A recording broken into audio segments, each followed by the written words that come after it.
ঝাড়খণ্ডের কাছে সুন্দরপুর নামে একটি খুব সুন্দর গ্রাম ছিল, যেখানে দীনেশ নামে একজন গরিব শিয়াল বসবাস করত। সে জুতোর ব্যবসা করত।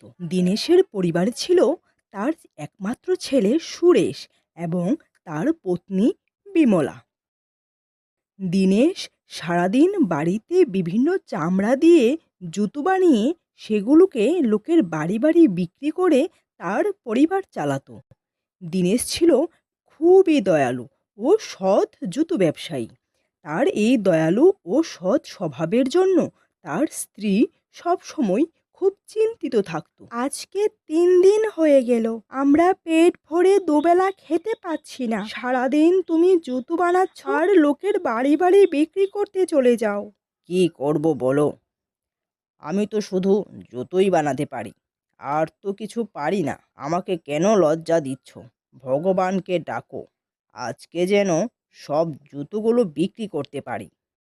দীনেশ জোরে জোরে হাঁক ডাকিয়ে গ্রামে গ্রামে জুতো বিক্রি করতে বেরিয়ে পড়ে। কিছু দূর যাওয়ার পর সে দেখতে পায় একটি বাচ্চা মেয়ে তার মায়ের সাথে দাঁড়িয়ে আছে। মেয়েটি তার মায়ের সাথে গ্রামেই ফসল কাটার জন্য যাচ্ছিল।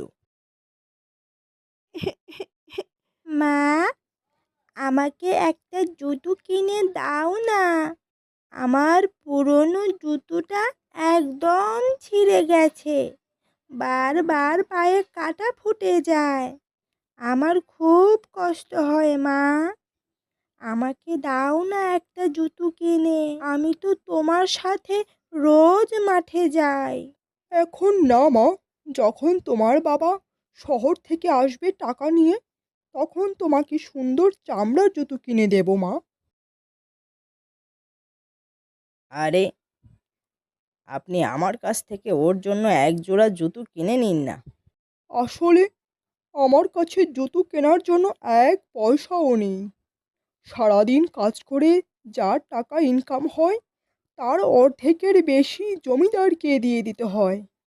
আরে, বেশি টাকা লাগবে না, শুধু 10 টাকা দিলেই হবে। আপনি আপনি এটা নিন। আহারে, এত ছোট বাচ্চার পায়ে কাটা ফুটে যায়, খুব কষ্ট হয়, তাই না মা? হ্যাঁ মা, নিয়ে নাও না। আমি তোমার কাছে আর কিচ্ছু চাইবো না, শুধু এক জোড়া জুতো কিনে দিলেই হবে। নিন নিন, এই নিন, শুধুমাত্র 10 টাকা, এই নিন। আমি আপনাকে বলছি না আমার কাছে 1 টাকাও নেই। আপনি দয়া করে এখান থেকে চলে যান। আপনি এখানে থাকলে আপনার জুতো দেখে আমার মেয়ে কান্না শুরু করবে।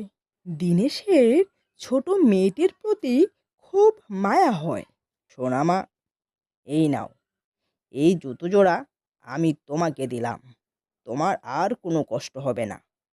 তুমি আর কান্না করো না, কান্না বন্ধ করো মা। আঙ্কেল, তুমি খুব ভালো, অনেক ধন্যবাদ তোমাকে।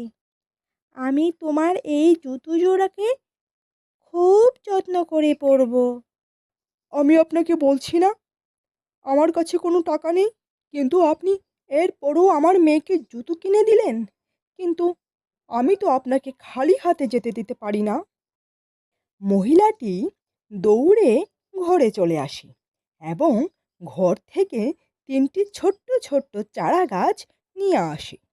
আপনাকে দেওয়ার মতো আমার কাছে তো কিচ্ছু নেই। আমি আপনাকে এই 3টে চারা গাছ উপহার দিচ্ছি, যেগুলি আমাকে একজন সিদ্ধ পুরুষ দিয়েছিল। ও আচ্ছা, যদি সিদ্ধপুরুষ এগুলো আপনাকে দিয়ে থাকে, তাহলে আপনি আমাকে দিচ্ছেন কেন? এগুলোকে আপনি আপনার বাড়ির উঠোনের মাঝখানে লাগিয়ে দেবেন। আপনি এগুলোকে বাড়ির উঠোনের বাইরে লাগাতে পারবেন না। খুব যত্ন করে রাখতে হবে এগুলো। চারা গাছগুলোকে সঙ্গে নিয়ে দীনেশ গ্রামে গ্রামে ঘুরে জুতো বিক্রি করতে থাকে। কিন্তু সেদিন দীনেশের এক জোড়ো জুতোও বিক্রি হয়নি। জুতো বিক্রি করতে না পেরে 3টে চারা গাছ নিয়েই দীনেশ বাড়ি ফিরে আসে। আরে, তুমি এসেছো? চারা গাছ নিয়ে এসেছো? আমরা কি এখন গাছের পাতা খাবো? আরে, আমার কথা তো বাদ দাও, তুমি তোমার ছেলের কথাও ভাববে না? আরে, আমি কি করতে পারি বলো? ছোট্ট মেয়েটির দুঃখ আমি সহ্য করতে পারছিলাম না। আর আমাদের দুঃখ, সেটা কি তুমি দেখতে পাও না? অন্ধ হয়ে গেছো নাকি?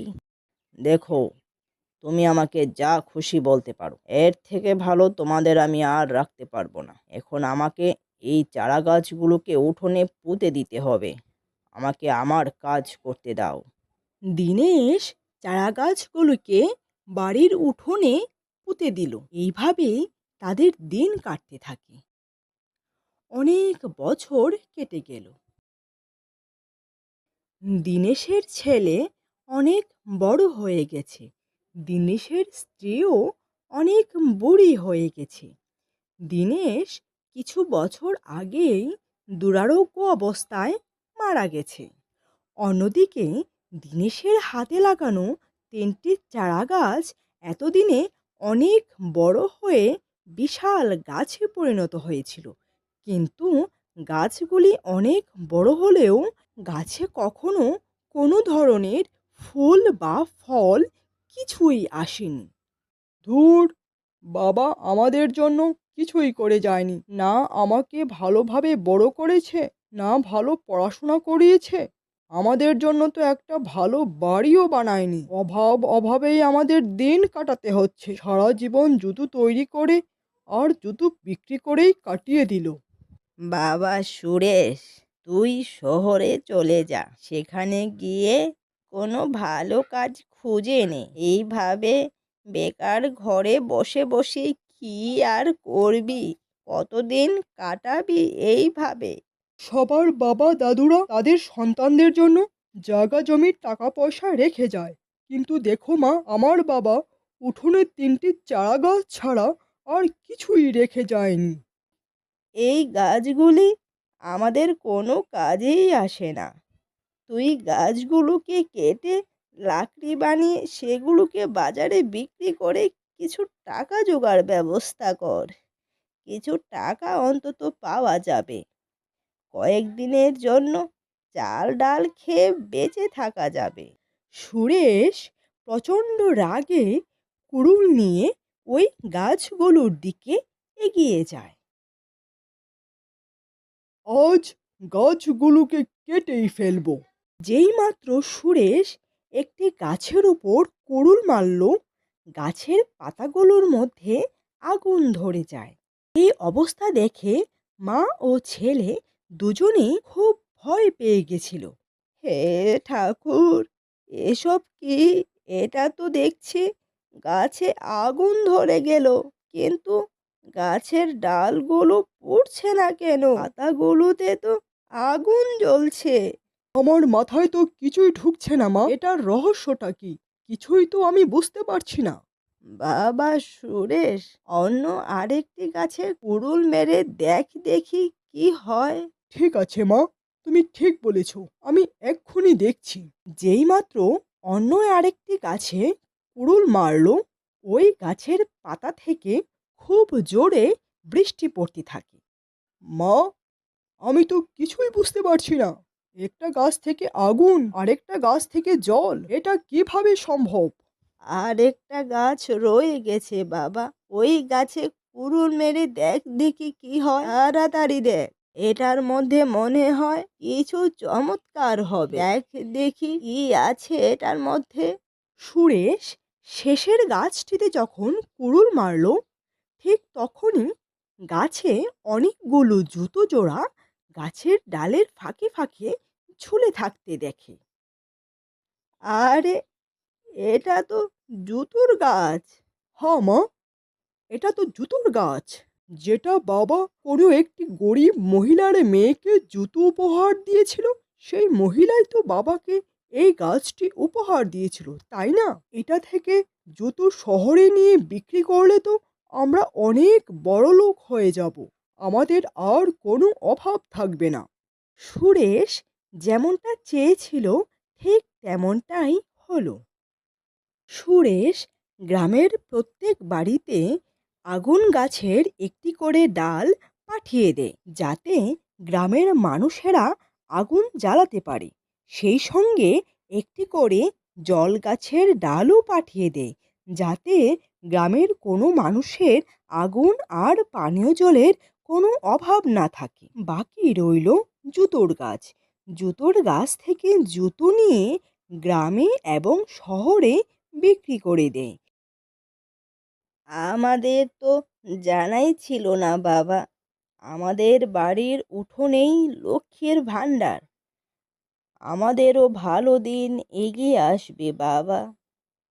সুরেশ জুতোর গাছ থেকে অনেকগুলো জুতো এনে সবগুলোকে নিয়ে শহরে চলে যায়। শহরের বাজারে নিয়ে যাওয়ায় কিছুক্ষণের মধ্যেই সুরেশ সব জুতোগুলো বিক্রি করে ফেলল। সুরেশ ধীরে ধীরে শহরে জুতোর সাথে গাছ থেকে জল নিয়ে বোতলে বোতলে ভরে সেগুলোকেও বিক্রি করতে লাগলো। এই নাও মা, আমার প্রথম রোজগার, 1,000 টাকা। নাও ধরো। ওই টাকায় ঘরের জিনিসপত্র চাল ডাল কিনে আন বাবা। না মা, এই টাকা তোমার জন্য রেখেছি। ঘরের জিনিসপত্র কেনার জন্য আমি আলাদা করে টাকা রেখে দিয়েছি। এই নাও, এটা তোমার হাত খরচা। কাল সকাল সকাল গাছ থেকে জুতো পেড়ে শহরে চলে যাব। এইভাবে সুরেশ গাছ থেকে জুতো এবং জল নিয়ে শহরে চলে যেত। অনেক দামে সেগুলোকে বিক্রি করে প্রচুর টাকা উপার্জন করতে থাকে। এইভাবে 6 মাস কেটে যায়।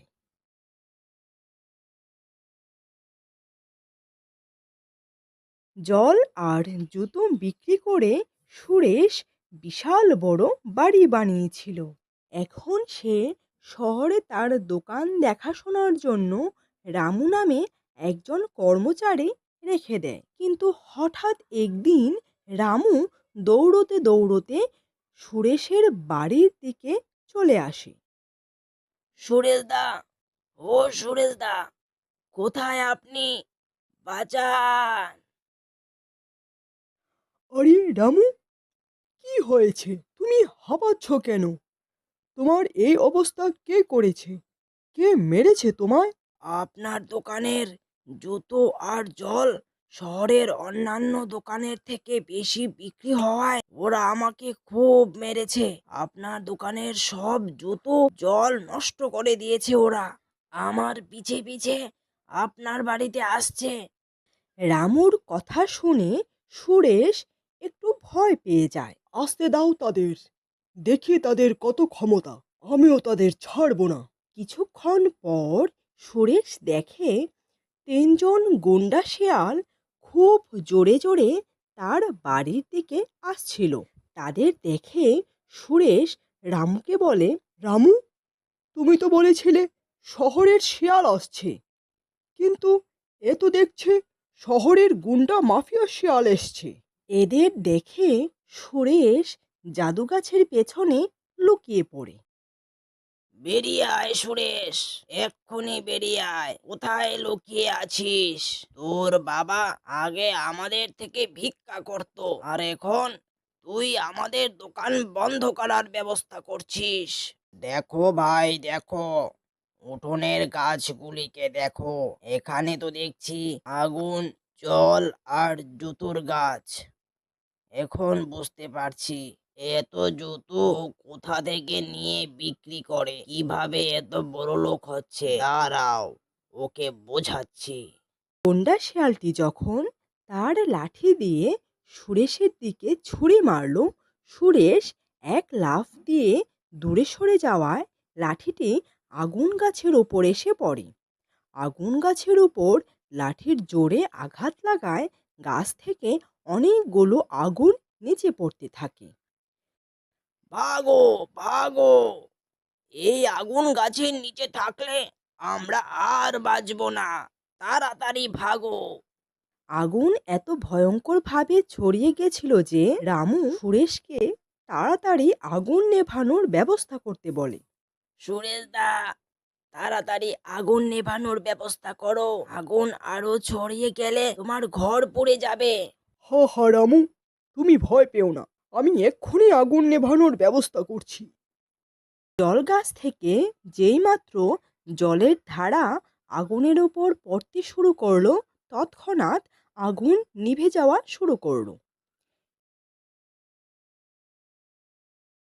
এইবার ঠিক হয়েছে, এখন থেকে ওরা কখনো আপনাকে ভয় দেখাতে আসবে না। হ্যাঁ রামু, ঠিক বলেছ।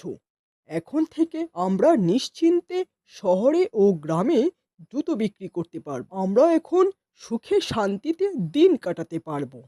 বাবা, তোমার আশীর্বাদে আজ আমি অনেক কিছু করতে পেরেছি।